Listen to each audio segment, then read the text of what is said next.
ఉమ్మడి నెల్లూరు జిల్లా సూలూరుపేట నియోజకవర్గంలో జరుగుతున్న ఇసుక మట్టి అక్రమ రవాణాలపై మాజీ ఎమ్మెల్యే కిలివేటి సంజీవయ్య ఆవేదన వ్యక్తం చేశారు. రెవెన్యూ, పోలీస్ అధికారులకు సమాచారం ఇచ్చినా చర్యలు తీసుకోవటం లేదని ఆగ్రహం వ్యక్తం చేశారు. రేషన్ వ్యవస్థను కూటమి ప్రభుత్వం వక్రీకరిస్తోందని, వైసీపీకి చెందిన డీలర్లను టార్గెట్ చేస్తూ 6A కేసులు పెడుతూ రాజీనామా చేయిస్తున్నారని ఆరోపించారు. ప్రస్తుతం రేషన్ సరుకులు ప్రజలకు కాకుండా దళారులకు చేరుతున్నాయని వ్యాఖ్యానించారు. రేపటి నుంచి కూడా మీ గ్రావెల్, మీ శాండ్ మీరు కంట్రోల్ చేయగలుగుతారా చేయండి, లేదంటే మమ్మల్ని యాక్షన్లో పొమ్మంటారా పొమ్మండి. మమ్మల్ని క్వారీల దగ్గర పొమ్మంటే పోతాం. మేము లాండ్ ఆర్డర్ మీరే ఫేస్ చేయాలి. ఆర్డీఓ గారికి మీరు చెప్పారు, డివిజనల్ మ్యాజిస్ట్రేట్ కాబట్టి మీకు చెప్తున్నాం. అంటే మేము యాక్షన్ దిగే ముందు మేము చెప్పాలి కాబట్టి చెప్తున్నాం. మీరు యాక్షన్ తీసుకోకపోతే మేము కళ్ళు మూసుకొని మేము ఉండాల్సిన అవసరం కూడా లేదు. మీకు ఇన్ఫార్మ్ చేస్తున్నాము. మీకు ఒకసారి ఇన్ఫార్మ్ చేసి మీరు యాక్షన్ తీసుకుంటారని ఆశిస్తున్నాము. మీరు యాక్షన్ తీసుకోకపోతే మా సైడ్ నుంచి మేము మీ ఆర్డర్స్ కూడా ధర్నా కూర్చుంటామా, ఎంఆర్ఆర్స్ కూర్చుంటామా, క్వారీలకు పోయేసి మేము అడ్డుకుంటామా. సూలూరుపేట నియోజకవర్గంలో మరి కూటమి ప్రభుత్వం వచ్చిన తర్వాత విచ్చలవిడిగా గ్రావెల్ దొంగతనం చేసి మద్రాసు తీసుకెళ్తున్నారు. ఇక్కడ ప్రైవేట్ లెవెల్కి ఇస్తున్నారు. విచ్చలవిడిగా శాండ్ దొంగతనం చేస్తున్నారు.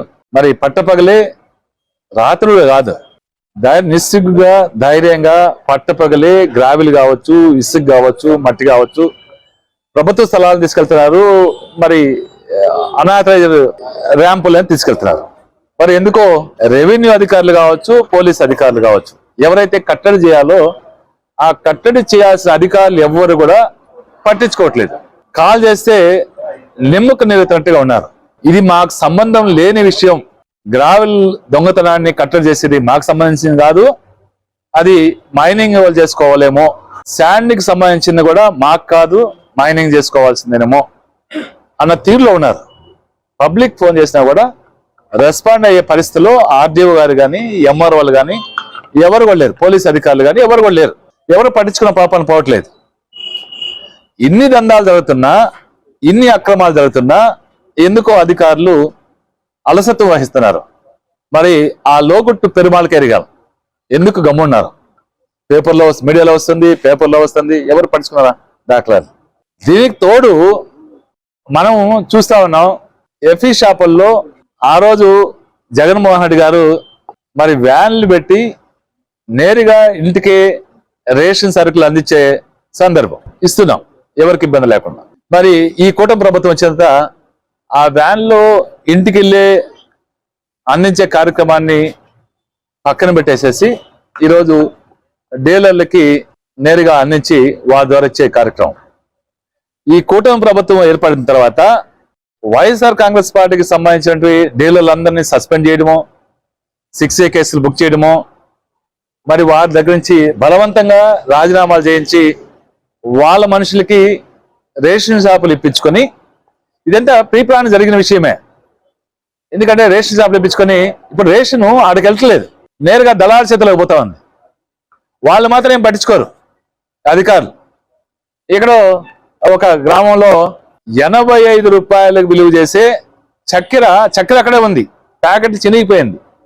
వాళ్ళ మీద స్థానికంగా ఉండే మరి అధికారులు, నాయకులు చేశారో, ఎమ్మెల్యే గారు చేశారో, ఎవరో ఫిర్యాదు చేశారని దాన్ని సస్పెండ్ చేయమన్నారని ఇంటెన్షనల్ గా పోయి ఆ షాపుని సీజ్ చేసే కార్యక్రమం వీఆర్ఓకి ఇచ్చేది. ఇప్పుడు నెల పైన అయింది. ఎంఆర్ఓ గారు చెప్పారంటారు, ఆర్డీఓ గారు చెప్తారు, కలెక్టర్ గారు చెప్తాము, జేసీ గారు చెప్తాం, ఆయన యాక్షన్ మాత్రం శూన్యం. 2 నెలల నుంచి యాక్షన్ మాత్రం శూన్యం. మేము ఏదో నోటీస్ ఇవ్వాలి, ఎక్స్ప్లెనేషన్ కాల్ఫార్ చేయాలి, కాల్ఫార్ చేసినంత వాళ్ళ రిప్లై ఇవ్వాలి, దాని తర్వాత మేము యాక్షన్ తీసుకోవాలని ఆర్డీఓ గారు చెప్తారు. దీనికి టైం పడుతుంది. అంటే వాళ్ళని సాటిస్ఫై చేయడానికి నెలల తరబడి దీన్ని సాగదీసే కార్యక్రమం. మరి ఒక పేద రైతు 30 సంవత్సరాల నుంచి మరి ప్రభుత్వ పరమోక భూమిని చేసుకుంటా ఉన్నారు, వ్యవసాయం చేసుకుంటున్నారు. ఆయన వ్యవసాయం చేసుకుంటుంటే మరి అది మామిడి చెట్లు కూడా పెట్టినారు. ఆ పక్కనే దానికి ఆనుకునే అదే సర్వే నంబర్లో ఇంకొక ఆయన మోతుబరి 2 ఎకరాలు ఆయన కూడా చేసుకుంటున్నాడు, ఇదే ప్రభుత్వం చేసుకుంటుంటే మరి ఎస్సీలకు సంబంధించిన పొలంలో పోయి బోర్డు నాటుతారు, ఎస్సీలకి నోటీసులు ఇస్తారు. మరి అదే మోతిబర్కి సంబంధించినటువంటి ఓసీకి సంబంధించింది అగ్రవర్ణాలకు సంబంధించినటువంటి వారికి మాత్రం తెలుగుదేశం పార్టీ వాళ్ళు కాబట్టి వాళ్ళకి మాత్రం ఏమీ యాక్షన్ తీసుకోరు. ఎవరో ఒక రిప్రజెంటేషన్ పెట్టించి వాళ్ళ దగ్గర శ్మశానం కావాలని చెప్పి దీన్ని మరి వెనక్కి తీసుకునే ప్రయత్నం. ఆ కుటుంబంలో 10 మంది దాన్ని సాగు చేసుకొని మామిడి చెట్లు వేసుకొని ఉంటే ఆ చెట్లు నరికేస్తావా, మమ్మల్ని నేను జైల్లో పెట్టమంటావా అని ఎంఆర్ఓ గారు, నాయుడుపేట ఎంఆర్ఓ గారు ఇంటెన్షనల్గా చేసే కార్యక్రమం. నాయుడుపేట ఎంఆర్ఓ గారికి మరి గ్రావెల్ తోలేస్తారయ్యా మీరు చూడండి అంటే ఆడికి పోరు, నాకు సంబంధం లేదు పోరు, ఆడికి పేదవాళ్ళకి మాత్రం పరిగిస్తారు ఆయన. మరి వారిని కలెక్టర్ గారు కట్టడి చేయరు, జేసీ గారు కట్టడి చేయరు, ఆర్డీఓ గారు కట్టడి చేయరు. ఆర్డీఓ గారు అడిగితే చూద్దాం సార్ ఏంది చూసేది? ఆర్డీఓ గారు ఇక్కడ ఉన్నారు, ఆమె బాధ్యత, ఆమె కంట్రోల్లో ఉండే ఎంఆర్ఓ వాళ్ళు సరిగ్గా పనిచేస్తున్నారా లేదా? అదేమనంటే మండల మ్యాజిస్ట్రేట్ అండి ఎంఆర్ఓ గారు, ఆయన ఇండివిజువల్గా పనిచేస్తారంటారు. మండల మ్యాజిస్ట్రేట్ అవ్వచ్చు, ఇండివిజువల్ అధికారం అవ్వచ్చు, కానీ కంట్రోల్లో ఉన్నారు. ఈమె కంట్రోల్లో ఉన్నారు లేదా? ఈమె కంట్రోల్ లేకపోతే, ఆర్డీఓ గారు కంట్రోల్ లేకపోతే మరి ఆర్డీఓ పోస్ట్ ఎందుకు? నేరుగా వచ్చి ఆమె కంటే ఫైల్ పంపిస్తే పోస్ట్ మ్యాన్ డ్యూటీ చేయనట్టు కాదు కదా. దాని కింద పనిచేసే ఎంఆర్ఓ వాళ్ళు ఏం పని చేస్తారు, ఏం చేస్తారు అడిగే బాధ్యత ఆర్డీఓ గారికి ఉందా లేదా? అన్యాయం జరుగుతుంటే దాన్ని పరిశీలన చేయాల్సిన అవసరం ఉందా లేదా? సింపుల్ గా సమాధానం చూస్తామంటే కాదు కదా. ఆర్డీఓ గారు ఇక్కడ ఉండి ఇక్కడ జరిగే అన్యాయాలని తను కూడా పట్టించుకోవట్లేదంటే ఆమె ప్రోత్సహిస్తున్నట్ట, ఆమె కన్నసన్నల్లో జరుగుతున్నట్ట, మరి ఆమెకు తెలిసే ఎంఆర్ఓ చేస్తున్నట్ట లేదా?